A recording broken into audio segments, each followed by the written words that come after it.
Hello and welcome back to GFN, the home of your latest gluten-free news. And oh boy, do I have some headlines for you this month. We've got a celiac in the MasterChef competition. We've got drama with Xanthan gum again for some reason. And a beloved pizza brand has finally brought back their gluten-free bases after not having them for the last 2 years. But do we forgive them? Let's find out. Let's dive into it.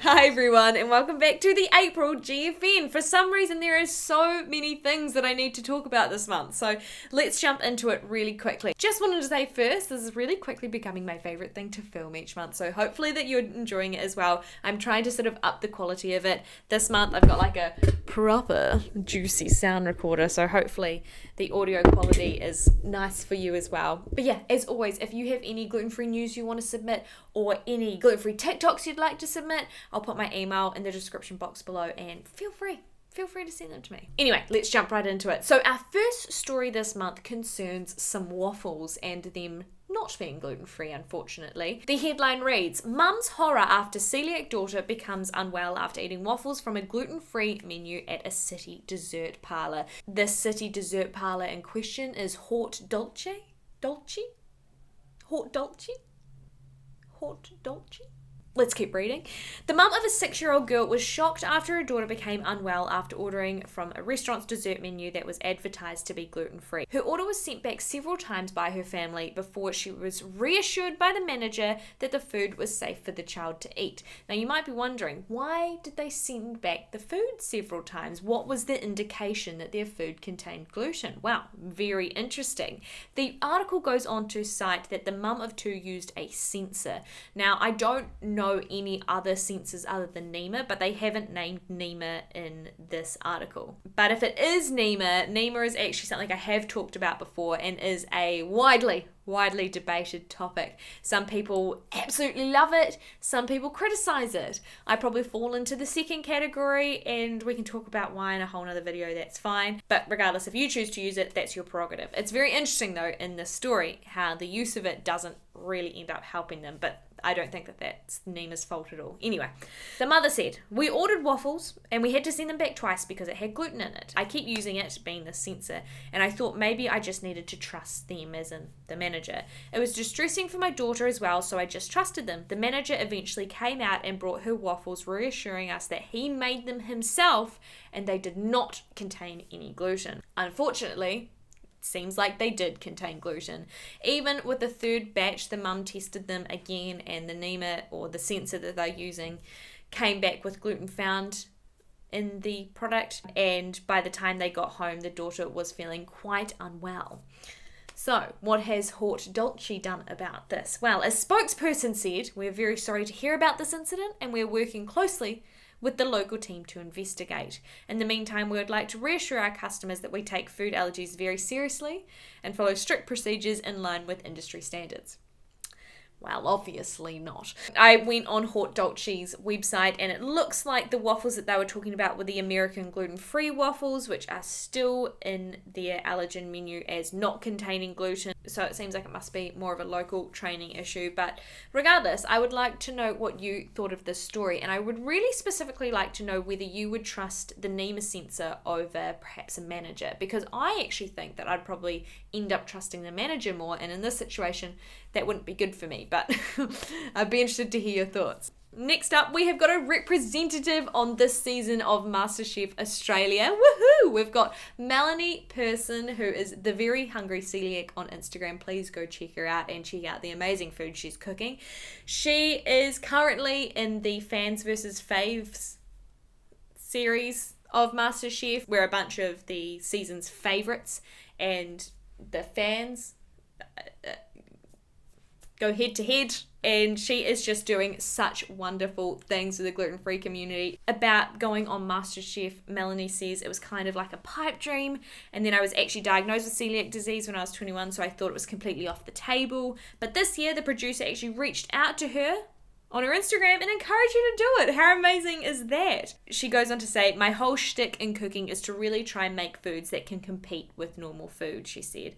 Although she admits there's definitely the possibility that there are challenges that I won't be able to taste stuff, which has always been my worry. If I was to ever go on a cooking show, I would be so worried that I would just accidentally guess I gotta try it. It's bread! Anyway, huge support to her. She's got the whole celiac community behind her, and if you can, go check her out on MasterChef Australia. And now for this month's segment, guess what celebrity is gluten-free? Well, Miss Universe. Hannah's Sandhu, who was the 2021 Miss Universe, has celiac disease. And unfortunately, it very much echoes a story that I talked about, I think, last month with Megan McKenna. Miss Universe has been trolled online for gaining weight. She said that she has been diagnosed with celiac disease, a condition triggered by gluten sensitivity.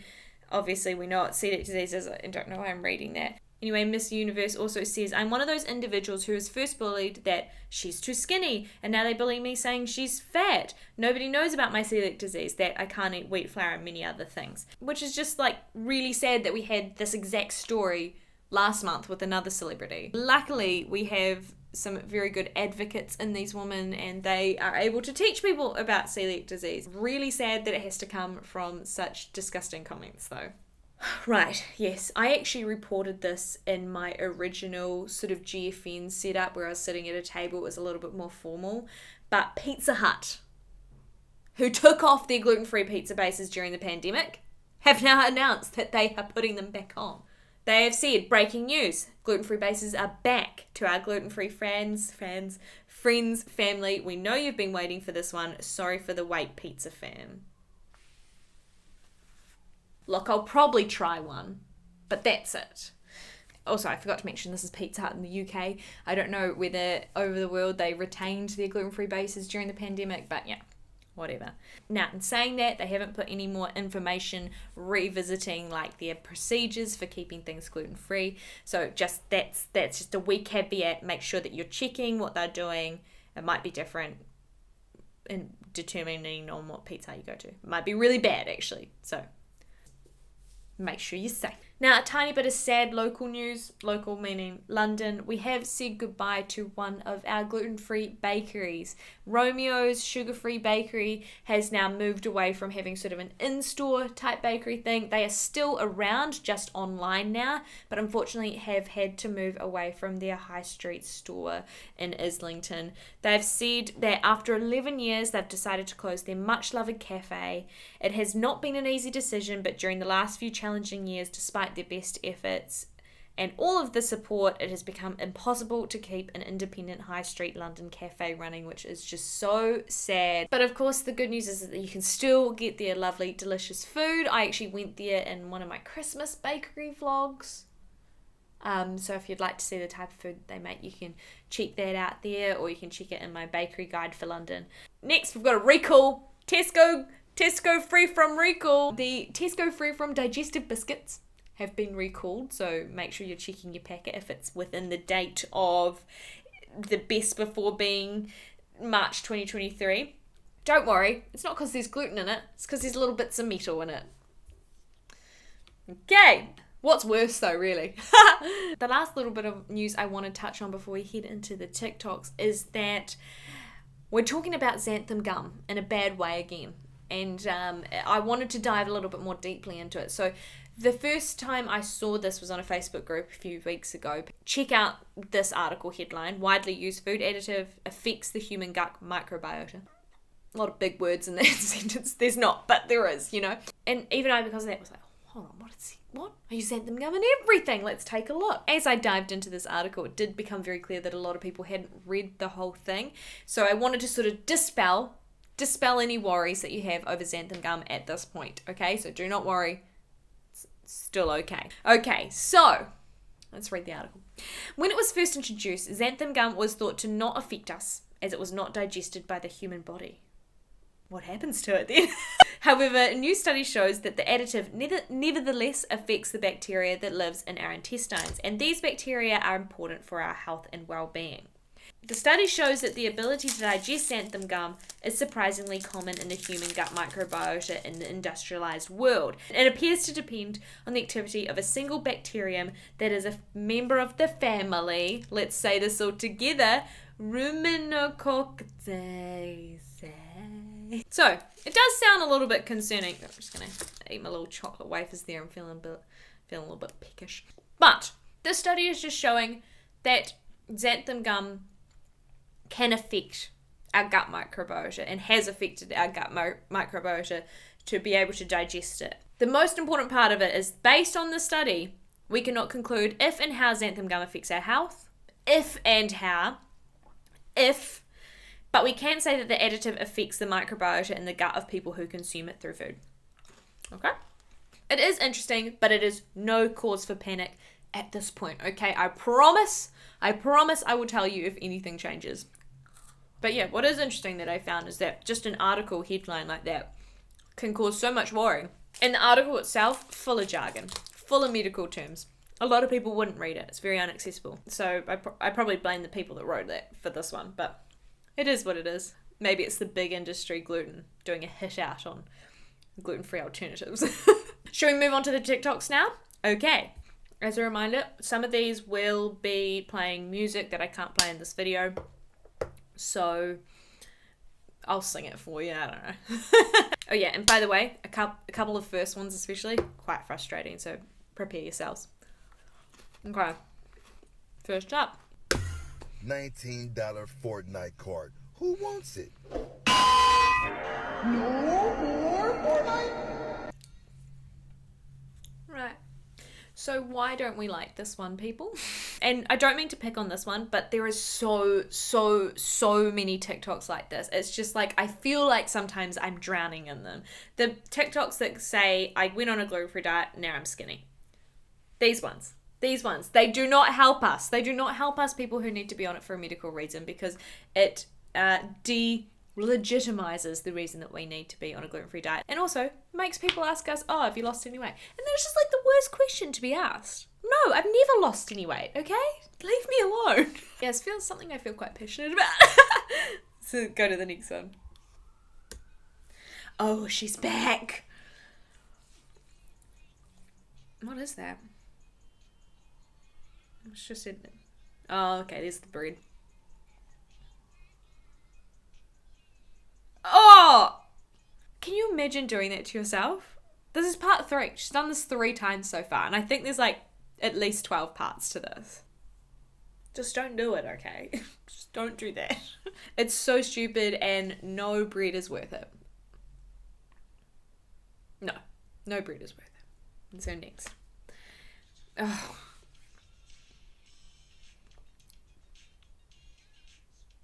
Alright, my friends, what do we not like about this one? So yes, another one just sort of unfortunately spreading misinformation. When you learn that sourdough is naturally really low in gluten, so you can eat sandwiches again guilt-free. Definitely could be low in gluten, but it is no way gluten-free. I think the person actually got a lot of hate for this because their top comment was, do not eat sourdough if you have celiac disease or if you have a wheat allergy, which is fine, but you know, sometimes some people don't read the comments, you know, and so that's the only thing that they're seeing, and then in their mind it's going, oh yeah, sourdough, it's gluten-free, and then they store that information for ages, and then they meet someone that is gluten-free, and then they try to offer them sourdough, and then the person, who is me, being offered the sourdough, gets really annoyed about it. And that's how it affects me personally. Maybe I'm just being a bit grumpy. Let's see if we've got any better ones.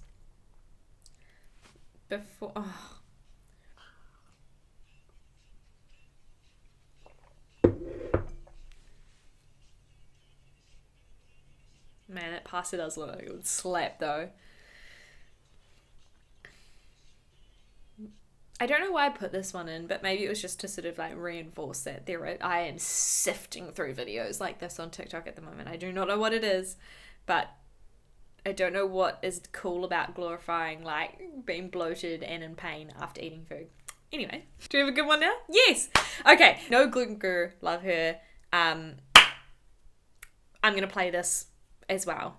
So this is a put your finger down before getting diagnosed with celiac disease edition. Okay, let's go. And put the finger down if you're tired all the time for no reason. Put a finger down if you have diarrhea more often than you should. Or put a finger down if you get constipated randomly. What do you mean, or? For Can we like do days both? on end. Yeah, Put a 100%. finger down if your appetite changes randomly. Like some days you have an appetite and other days you don't. Or you can go like weeks without an appetite. I can't Put a finger remember, down if you maybe. experience nausea and you're nauseous all the time for no reason. Put a finger down if your stomach hurts after eating literally anything. Put a finger down if you've ever seen blood in your poop.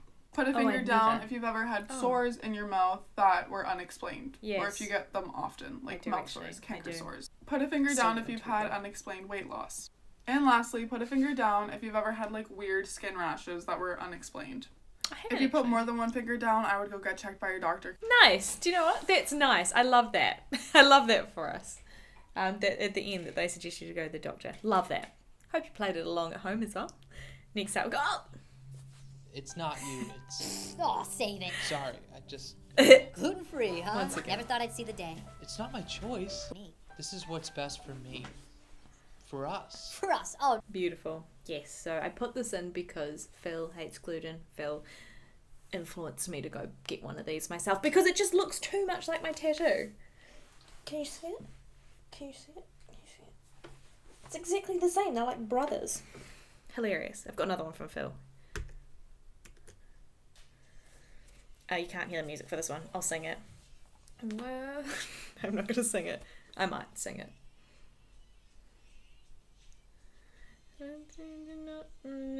Living in a gangster's paradise. That just made me laugh. Good one. Cereal in the pants. Okay. Our last one is from Coeliac Dietitian, and I just thought this one was super interesting. She's talking about a study done with toasters and how maybe in the future we might not necessarily need to have a separate toaster. But hold on, I'll let Taylor explain. She's far better than me.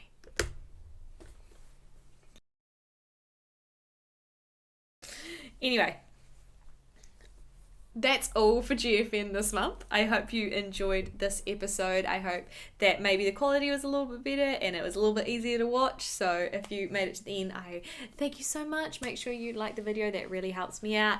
And as I said at the start, if you've got any gluten-free news stories from the next month, let me know. Oh, one thing I forgot to mention, and I have no idea why. There was a whole celiac cruise this month that a bunch of people in the US went on. Phil Hates Gluten went on it. Nomadic Fix went on it. So if you want to check out a celiac cruise, a cruise that had a dedicated gluten-free facility for like hundreds of gluten-free people, check out either of those pages. They made little vlogs about it. It was very interesting. All right, that is all from me. I will love you and leave you. I hope you're having a wonderful day wherever you are, and I'll see you in my next video. Bye.